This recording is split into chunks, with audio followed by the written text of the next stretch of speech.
Okay, so He Who Fights Monsters by Charloon? Is that how you say it? Whatever. Anyway, this was a book that I came about through a recommendation list, and I figured I would give it a shot, especially considering it's part of a subgenre that I normally am not a huge fan of, the lit RPG, if you're aware of the distinction. If you're unaware, lit RPG it's a kind of portal fantasy in which a lot of the world building ends up coming around having the logic of video games or role playing games in particular. So there's stats and there's progression and all of that jazz. So one of the problems I've always found with this sort of setting is that the world building tends to be a bit too explicit for my tastes. We'll get a lot of time dedicated to explaining how the magic system works, but the magic system works mostly like a second type of physics sitting on top of normal physics. Whereas my preference for magic systems always tends towards the more linguistic kind of magic. I like magic that has rules, sure, but I prefer the magic to have the rules of a language, not the rules of a physics engine. And as such, I've never really gelled that well with a lot of lit RPGs. Having said that, this is probably one of the better ones I've read. The only other series I've read somewhat of is The Land by Alarong Kong, and whereas I can say about that series, man, I'd really like to hang out with the author. I can't say that it was incredibly well written. I'd love to go to a barbecue with Alarong Kong, but I'm not huge in love with the story, if you catch my drift. Comparing it to this is a far more entertaining story, with it ends up being a lot better written than most of the lit RPGs that I've ever come across. It tends to eschew the typical kind of lit RPG thing I've noticed, where they go to a world and they kind of build bases. That tends to be a common trope amongst these things, and this is more about just going on like good action adventure stuff. It's what I imagine a lot of people get out of things like Critical Role or all the other various watch us play D&D sort of things. I've never really gotten into that sort of thing, but I do see the appeal, especially in something like this, in which it's a little more ironed out. And as that, and more or less as the kind of adventure story, let's go here, let's fight this monster, and let's unlock some new powers and get some cool new loot. It's pretty good at that. My only real issue with the series is occasionally we stop the fun action adventure stuff, and there's some politicking involved. And I'm not talking about real world politics, although that is mentioned at times.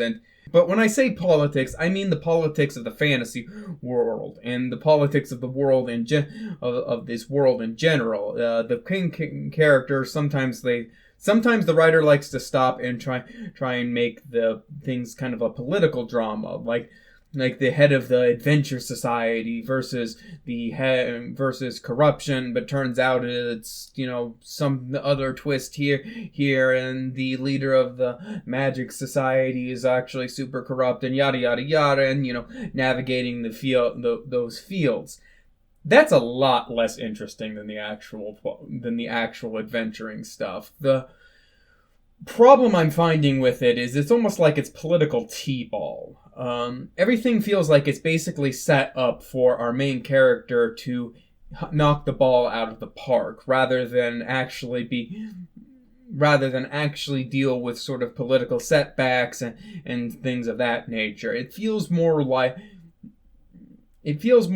these are stories being told that tend to have very much the energy of, and then everybody clapped. If you're unaware of what that means, then everybody clapped is something that someone says afterwards in a totally artificial situation, about a totally artificial story in which somebody says the exact right thing for you to say some devastating piece of logic that no one would have actually said if they were actually there. But like, I told off this Karen at work today, and then everybody clapped, that kind of thing. And that's how a lot of the politicking in this book series seems to go about. It's setting up mostly just to make it so Jason can knock the balls out of the park.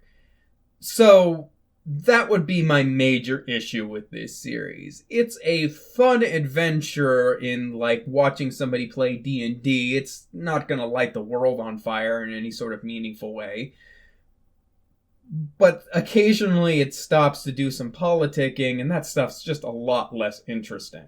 My only other thoughts about this is that I can sometimes find the main character somewhat annoying, and if you find him annoying, this series is not going to be for you. There is not a lot more to it. The main character, Jason, likes to do this thing where he'll try and do things where he throws people off by acting really weird towards them to try and psychobabble, manipulate them into doing whatever.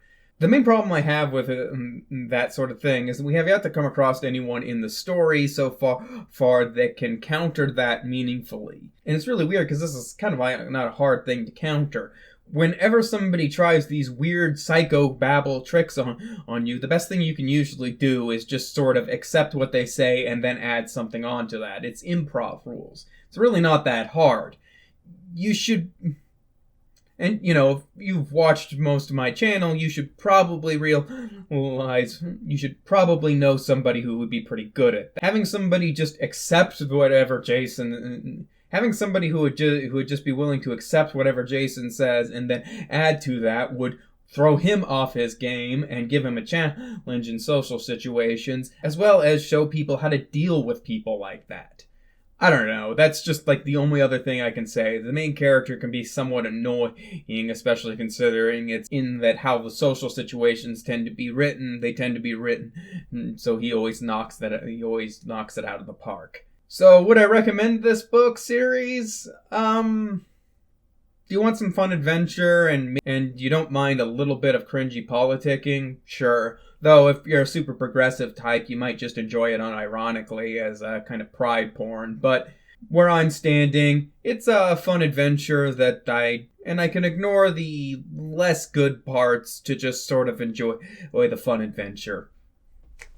We're talking about a movie about space wizards intended for children.